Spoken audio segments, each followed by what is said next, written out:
안녕하세요, 다월드입니다. 이번 영상은 파이 관련 댓글을 읽어드리고 여기에 대해서 함께 생각을 해보는 시간을 가져보도록 하겠습니다.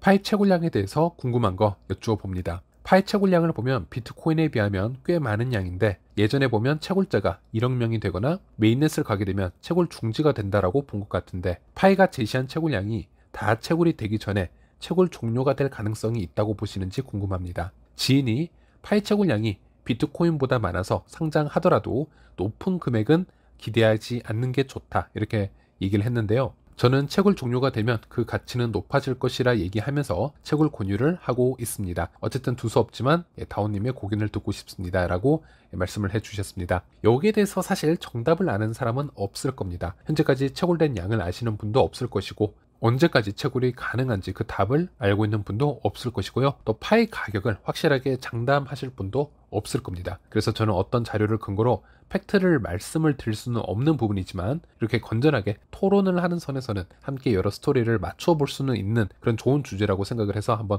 가져와 보았고요. 제일 먼저 이 채굴 종료 시점에 대해서 한번 얘기를 해볼 필요가 있겠는데요. 질문자님이 말씀하신 것처럼 파이 초기 생태계는 커뮤니티가 1억 명이 될 즈음에 채굴 종료를 하는 것이 좋을지, 아니면 더 지속을 하는 게 좋을지 여러 의견을 모으던 시절이 있었습니다. 당시 코어팀 청디아오의 얘기를 들어보면요, 파이는 이 프로젝트를 시작할 때 접근성과 희소성 사이에서 밸런스를 맞추는 것이 중요하다, 이렇게 이야기를 하였습니다. 그래서 파이는 세계에서 최대한 많은 사람들을 이 생태계로 유입을 하고 생태계를 성장시킬 암호화폐 프로젝트로 이 미션을 얘기를 했고요. 동시적으로 그 커뮤니티 규모가 성장함에 따라 이 파이의 희소성의 밸런스를 맞추기 위해서 커뮤니티가 10배로 성장을 하면 이 파이 보상량은 절반으로 줄어드는 그런 반감기 시스템을 채택을 했습니다. 그래서 이 백서를 보면요, 당연히 커뮤니티가 1000명에서 10,000명, 10,000명에서 10만 명, 10만 명에서 100만 명, 1000만 명까지 이렇게 10배로 뛰는 것은 매우 빠르게 진행이 되었습니다. 그때마다 채굴량은 반감을 했었는데요. 하지만 1000만 명에서 1억으로 가는 수치는 매우 길어질 수밖에 없습니다. 그러면 그 1억까지 도달하는 시점까지 계속 채굴자들에게 이 정도의 채굴 보상을 제공을 해야 된다는 것인데요. 상당히 리스키해질 수가 있겠습니다. 그래서 파이의 희소성이 훼손이 될 수도 있고, 또 무엇보다도 이 당시 파이의 최대 발행량을 정해놓고 있지를 않았기 때문에, 그런 상태에서 분배를 하고 있었기 때문에 커뮤니티에서도 불안감이 지속적으로 커질 수밖에 없었습니다. 그래서 당시 백서에서는 이렇게 표현을 했었는데요. 다음 반감기는 1억 명에 도달했을 때이며, 특정 크기에 도달했을 때 모든 마이닝을 완전히 정지할 수 있는 옵션을 유지했지만 아직 결정이 되지는 않았다. 즉 커뮤니티가 1억 명에 도달할 시점에 마이닝 보상이 멈추는 것도 불가능한 것은 아니다, 이런 불확실성이 존재하는 문장을 삽입한 것을 볼 수 있었는데요. 그리고 코어팀은 이 파이 보상을 앞으로 어떻게 진행을 해야 될지 세계 각국의 파이오니어들에게 의견을 모으기도 했었습니다. 당시 이 영상의 타이틀을 보시면요, 코어팀이 제시를 한 타이틀인데요. 우리가 언제 이 채굴 보상을 중지해야 할까요? 1000만 명일 때, 아니면 1억 명일 때, 아니면 10억 명일 때, 그리고 왜 그런지 얘기를 해주세요 라는 타이틀이었습니다. 그래서 이 타이틀만 보더라도 코어팀은 모든 옵션을 다 열어놓고 굳이 1억 명에 집착을 하는 게 아니고 가능한 모든 의견을 다 모으겠다라는 걸로 우리가 해석을 할 수 있었고요. 그리고 파이오니어들의 의견도 상당히 다양했었습니다. 희소성을 위해서 지금 당장 또는 조만간 이 파이 채굴을 중지해야 된다는 의견도 많았었고, 지금 당장 채굴을 중지하면 희소성은 유지가 되나 생태계가 더 이상 글로벌적으로 더 크게 성장하는 데는 장애가 있을 것이다, 이런 의견도 있었고, 또는 이 채굴을 유지를 하되 현재보다 더 느린 속도로 채굴 보상을 주는 것이 좀 현실적일 것이다 등등 정말 다양한 의견들이 영상에 포함이 되어 있었습니다. 그리고 나서 코어팀이 일단 2021년 신백서를 출시를 하고요, 이 토크노믹스를 좀 더 명확하게 결정을 하게 됩니다. 일단 파이 발행량에 대한 불확실성을 제어하기 위해서 최대 발행량을 1000억 개로 맥시멈을 가져가게 됩니다. 그리고 이 중에서 커뮤니티에게 총 80%, 코어팀에게 20%, 그리고 이 커뮤니티의 800억 개는 다시 채굴용 분배로 650억 개, 유동성 풀에 50억 개, 그리고 이 파운데이션 리저브로 100억 개, 이렇게 분배를 하겠다 발표를 하였습니다. 그리고 코어팀의 물량은 커뮤니티의 분배 비율에 맞춰서 잔금 해제해서 그렇게 배분하도록 하겠다, 이렇게 또 언급을 했고요. 그리고 당시 저는 영상에서도 말씀을 드렸지만 조금 의아했던, 놀랬던 부분이 없지 않아 있었습니다. 당시는 파이에 테스트넷 블록체인이 존재했었고, 이 테스트넷에는 이 포셋이라고 해서 테스트 파일을 계속 다른 지갑으로 보내줄 수 있는 지갑 주소가 존재하는데요. 여기서 최대 공급량이 이미 설정이 1000억 개로 되어 있었습니다. 그런 부분은 이미 다 공개가 되어 있었기 때문에 이미 많은 사람들이 이 파이가 1000억 개로 최대 발행량이 정해지지 않겠냐라는 얘기들을 하긴 했었지만, 당시 이 크립토 시장의 트렌드를 보면요, 이 최대 발행량 1000억이라는 수치는 수많은 프로젝트들이 감히 도전하기 힘들었던 그런 수치였다고 생각을 합니다. 당시 있었던 일들을 한번 파악을 해보자면요, 일단 2019년에는요 스텔라 프로젝트가 총 발행량의 1050억 개의 50%를 소각하는 이슈가 있었습니다. 원래 스텔라가 이렇게 많은 XLM 토큰을 발행을 했던 그런 근본적인 이유를 찾아보면요, 은행과 같은 기존의 금융 인프라를 자유롭게 사용하지 못하는 사람들, 국가, 그런 지역들, 그곳에 이런 스텔라 루멘을 송금과 금융 활동을 위해서 자유롭게 분배를 하고요, 그 분배를 함에 있어서 너무 적은 양으로 분배를 하게 되면은 포용력 있게 골고루 사용을 할 수 없기 때문에 충분한 양으로 1000억 개를 지정을 했던 것인데, 그런데 그들이 원했던 것처럼 이 스텔라 루멘을 그런 국가나 국민들이 사용을 하지 않았습니다. 오히려 희소성만 떨어지는 결과가 나왔기 때문에 50%의 토큰을 소각을 해버리는 그런 이슈가 있었습니다. 그리고 이더리움의 창립 멤버 중 한 명이었죠. 이 찰스 호스킨스는 따로 나와서 이 카르다노 프로젝트를 창시를 했는데, 이 카르다노가 당시 UBI 철학을 많이 포용을 하려고 했습니다. 그리고 이 카르다노의 에이다의 최대 발행량은 450개로 지정이 되었습니다. 그리고 파이와 흡사한 시기에 시작이 되었던 UBI 프로젝트 중 하나가 바로 이 월드코인인데요. 현재는 이 AI 코인으로 상당히 유명해졌죠. 여기서도 최대 발행량을 100억 개로 지정을 하였습니다. 그래서 파이가 이 트렌드를 조금 쫓아가자면 아마 최대치 500억 개 선에서 머무는 것도 좋지 않을까, 저는 이렇게 예상을 했었는데요. 1000억 개 발행량을 그대로 가져가는 것에는 조금 놀라기는 했습니다. 어찌 보면 엄청난 자신감이라고 한번 표현을 해볼 수도 있겠고요. 또는 이런 생각도 해보았습니다. 파이 프로젝트는 이 시장의 수요와 공급의 법칙을 지켜가면서 이 보상의 분배를 매우 길게 끌고 갈 수도 있겠구나라는 추측도 동시적으로 해볼 수가 있었는데요. 이 커뮤니티의 채굴로 보상되는 650억 개의 물량은 이미 결정이 나 있는 상태입니다. 최대치가 650억 개이고요. 이 650억 개의 물량이 채굴이 종료가 빠르게 된다는 의미는 그만큼 짧은 시간 안에 소수 인원에게 많이 나눠준다는 의미와 같습니다. 하지만 채굴이 긴 시간 계속적으로 지속이 된다는 것은 이 650억 개를 단시간 안에 시장에 뿌리지 않고 최대한 많은 유저들이 들어올 때까지 인내하면서 조금씩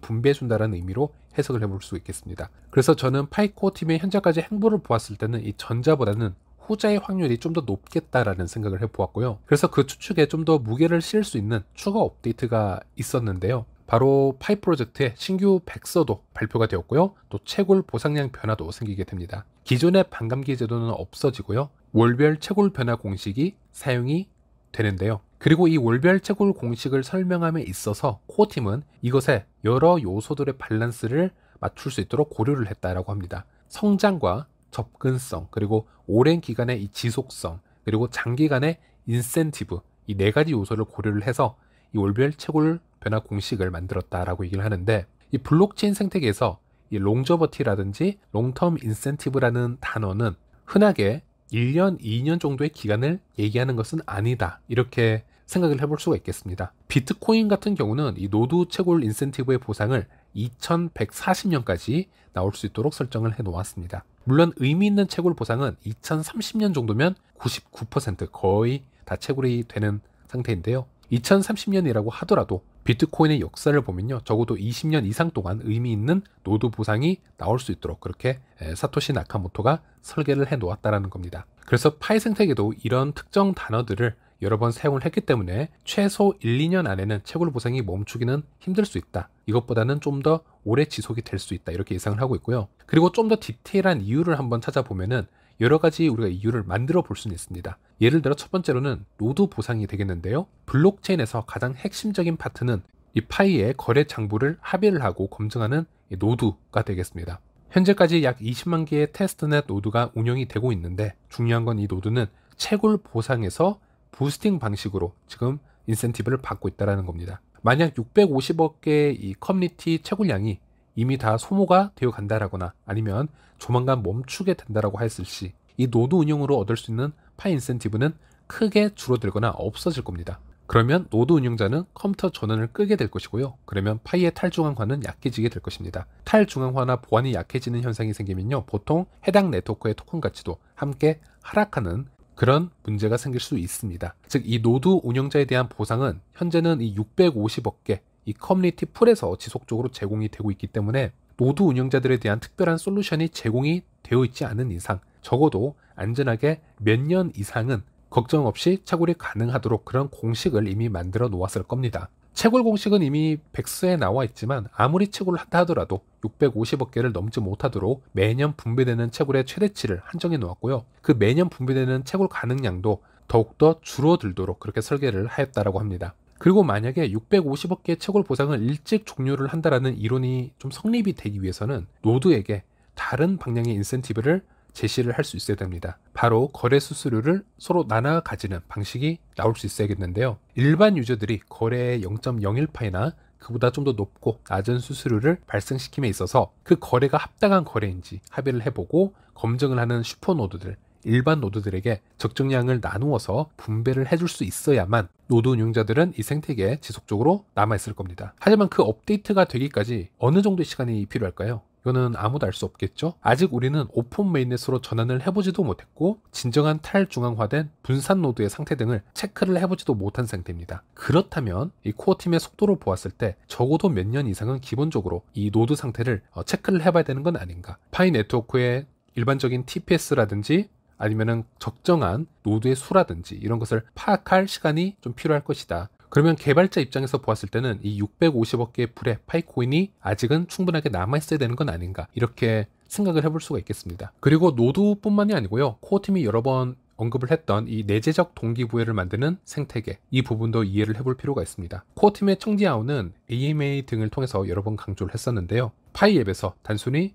채굴을 하는 그런 토큰 분배는 유저들에게 외지적 동기부여를 제공하는 것 뿐이고, 생태계가 지속 가능하게 성장하기 위해서는 내재적 동기부여를 주는 것이 매우 중요한데, 이 내재적 동기부여라는 것은 단순 토큰 보상을 줌으로써 유저를 끌어들이는 게 아니라 파이 생태계의 앱의 유틸리티를 사용하러 유저들이 접근하도록 유도하는 그런 생태계가 되어야 된다, 이렇게 설명을 했고, 예를 들어 우리가 온라인 화상 미팅을 하기 위해서 당연하게 구글로 접속을 해서 구글 미트를 사용을 하고, 친구와 채팅을 하기 위해서 페이스북에 접근을 해서 페이스북 채팅 기능을 사용하는 것처럼 그런 실생활 유틸리티를 생성하고 유저들의 동기부여를 전환하는 게 매우 중요하다, 이렇게 얘기를 했습니다. 그리고 파이 코어 팀이 바라보는 이 파이 프로젝트의 타임라인이 매우 긴 것을 볼 수 있는데요, 지금 이 파이 앱이나 파이 브라우저에 만들어진 몇몇 앱을 출시해 놓고 우리 파이 유저들에게 내재적 동기를 제공을 하는데 성공하였다, 이렇게 코어 팀은 얘기를 할 팀은 아니라는 것이죠. 즉, 코어팀은 앞으로도 이 파이 유틸리티 생태계를 좀 더 성장시키는데 총력을 기울일 것이다, 이런 부분에는 이견이 없고요. 일단 그동안에는 이 파이 유저들에게 외지적 동기부여를 동시적으로 주는 것이 매우 중요할 것이다, 이 얘기로도 우리가 풀이를 해볼 수 있겠습니다. 올해나 내년 오픈 메인넷 이후에 바로 파이 채굴이 멈춰져 있고 매일 들어와 채굴 버튼을 눌러야 되는 이유가 사라져 버린다면 지금 현재 파이 유틸리티 앱으로는 유저층을 그대로 잡아두기엔 역부족이라고 할 수 있겠습니다. 즉, 많은 유저들이 더 이상 파이 앱에 들어오지 않을 거란 얘기가 되겠죠. 그래서 매 시간 0.00001파이만 제공하는 매우 낮은 인센티브라 할지라도 지속적으로 이런 외재적 동기부여도 제공을 해 주어야 많은 유저들이 당분간은 파이 앱에 계속적으로 들어올 이유를 가질 것이다, 그렇게 한번 해석을 해볼 수가 있겠습니다. 그래서 이런 부분들, 이런 단어의 롱저버티나 롱텀 인센티브라는 단어가 사용이 되었듯이 코어팀은 어차피 최대 발행량을 미리 다 정해 놓았기 때문에 빠르게 끝을 내는 것보다는 좀 더 길게 시간을 끌면서 여러 대책을 마련할 확률이 높다라는 부분으로 저는 해석을 하고 있고요. 그래서 질문자님의 글로 돌아가서 1억 명이 되거나 메인넷을 가게 되면 채굴 중지가 된다라고 본 것 같은데, 파이가 제시한 채굴량이 다 채굴이 되기 전에 채굴 종료가 될 가능성이 있다고 보시는지 궁금합니다 라고 하셨는데, 예전에는 블록체인이나 어떤 유틸리티가 구체적으로 나온 상황이 아니었기 때문에 이렇게 1억 명이라는 수치를 기준을 만들어서 채굴 중지를 할까, 아니면 연장을 할까, 아니면 10억 명까지 채굴 연장을 할까, 이런 제안이 오고 가긴 했지만 당시는 디테일한 어떤 기준이 없었기 때문에 이런 수치를 얘기를 했던 거라고 저는 생각을 하고 있고요. 이제는 이런 커뮤니티의 규모 1억이나 이런 수치보다는 좀 더 기술적으로 먼저 해결해야 되는 부분이나, 아니면 이 파이 앱에서 내재적 동기부여를 어느 정도로 유저들에게 주고 있는지, 이런 수준을 판단을 해서 좀 더 결정을 하는 게 맞지 않을까, 이런 생각을 해봅니다. 한 문장으로 정리를 해보면 노드 보상에 대한 솔루션이라든지 아니면 유저들이 채굴 보상 없이도 파이 앱에 지속적으로 접속할 이유들이 현재 만들어졌는지 그런 현실적인 분석이 필요하다는 얘기가 되겠고요. 제 예상으로는 1, 2년 안에 채굴 보상이 중지가 되지는 않을 것이다. 저는 이렇게 생각을 하고 있습니다. 좀 더 길게 채굴 보상을 가져갈 확률이 높다. 이렇게 보고 있고요.